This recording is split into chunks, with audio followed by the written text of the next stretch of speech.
The phone buzzed on the nightstand, its blue glow slicing through the midnight stillness of our bedroom. I froze, my breath catching as the screen lit up with a name I hadn't seen in years, Mark. My wife, Elena, lay beside me, her breathing soft and even, oblivious to the vibration that felt like a gunshot in my chest. Why was her ex-husband texting her at 2:17 a.m.? My fingers hovered over the phone, trembling with a mix of dread and curiosity, the kind that makes your stomach twist into knots. I didn't touch it. Not yet. But that single buzz cracked something inside me. A hairline fracture in the trust I'd built with her over 7 years of marriage. The next morning, the kitchen smelled of burnt toast and Elena's lavender perfume. She moved with her usual grace, pouring coffee into my mug, her dark hair catching the sunlight streaming through the window. "You're up early," she said, her voice warm but distracted, her eyes flicking to her phone on the counter. I watched her type a quick reply, her thumb moving with a speed that suggested habit. "Work stuff," she offered unprompted, sliding the phone face down. My jaw tightened. Elena was a partner at a law firm, a CEO who thrived on control. Yet her explanation felt flimsy, like a curtain too thin to hide what was behind it. "Everything okay?" I asked, keeping my tone light, though my pulse thudded in my ears. She nodded, her smile tight, and changed the subject to our daughter Lily, who was upstairs getting ready for school. I wanted to believe her. I needed to. But the memory of that late-night text gnawed at me, a splinter I couldn't ignore. Mark had been out of our lives since the divorce, a distant figure who co-parented Lily with clinical precision, scheduled visits, polite emails, nothing more. Or so I'd thought. Over the next week, the signs multiplied, small but sharp, like shards of glass underfoot. Elena's phone was never far from her hand, its screen angled away from me. She laughed off my questions about her late nights at the office, her voice a touch too bright, her eyes avoiding mine. One evening, I found her in the living room, staring at a photo of Lily on her phone, her expression soft but heavy with something I couldn't name.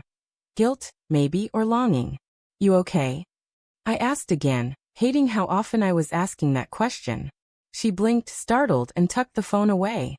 "Just tired," she said, but her fingers lingered on the screen, as if reluctant to let go. I started noticing patterns. Her car was parked a block away from the house one night, though she claimed she'd come straight home. A receipt for a coffee shop I'd never heard of slipped out of her purse, dated for a time she'd said she was in a meeting. Each clue was small, dismissible, but together they formed a mosaic of doubt. My mind spun with rationalizations. She was stressed, overworked, planning a surprise. Anything but the unthinkable. Yet the unthinkable kept whispering, a voice I couldn't silence. What if she's seeing him again? The fracture widened one rainy afternoon when I picked up Lily from school. She was 6, all pigtails and boundless energy, chattering about a fun weekend with her dad. "He said Mommy might come too next time," she added casually, kicking her sneakers against the car seat. My grip tightened on the steering wheel, the wiper's rhythmic thud echoing my heartbeat. "Oh, when did he say that?" I asked, forcing a smile. Lily shrugged, oblivious to the storm brewing inside me. "Dunno. He just said it." That night, I couldn't wait any longer. Elena was in the study, her laptop casting a cold glow across her face. I stood in the doorway, my voice steady despite the chaos in my chest. "We need to talk." She looked up, her expression guarded, and I saw it then, a flicker of fear, or maybe defiance in her eyes. "What's wrong, David?" she asked, closing the laptop with a deliberate click. I didn't ease into it. "Why is Mark texting you at 2 in the morning?" Her face paled, but only for a moment before her lawyer's composure snapped into place. "It was about Lily," she said too quickly. "He had a question about her schedule." My stomach churned. "At 2 a.m.? I pressed, stepping closer. She stood, her arms crossing like a shield. "Yes, David. He's her father. Things come up. Things like you moving in with him?" The words slipped out, sharp and reckless, born from Lily's innocent comment and my spiraling fears. Elena's eyes widened, her lips parting as if to speak, but no words came. The silence was deafening, a confession in itself. My heart pounded, the room shrinking around us. "What did you say?" she whispered, her voice trembling now. Lily told me. I said, my voice breaking. She said Mark mentioned you joining them. What the hell is going on, Elena? Her gaze dropped to the floor, and in that moment I knew. The truth wasn't in her words. It was in the way her shoulders sagged, the way her hands clenched into fists. It's not what you think, she started, but I cut her off. Then tell me what it is. My shout echoed, raw and desperate. She flinched, and for the first time, I saw not the confident CEO but a woman unraveling. I was going to tell you, she said, her voice barely above a whisper. Mark and we've been talking. About Lily. About what's best for her. She swallowed, her eyes glistening. We think, it might be better if I move closer to him. To co-parent more effectively.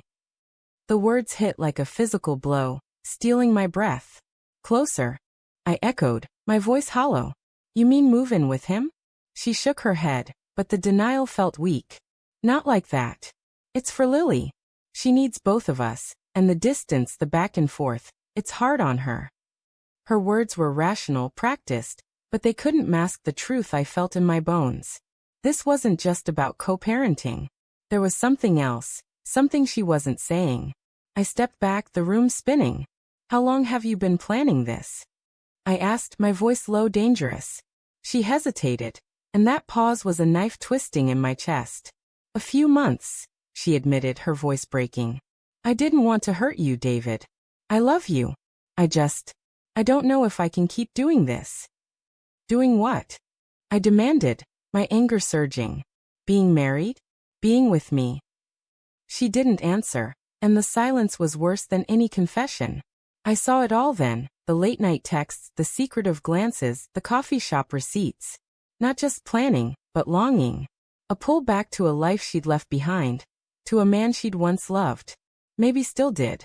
I turned away, unable to look at her. The study's walls, lined with her law books and our wedding photos, felt like a mockery. David, please, she said, reaching for me, but I pulled away. I haven't decided anything, she pleaded. I'm just confused. I don't want to lose you. But she already had. The fracture was complete, the trust shattered beyond repair.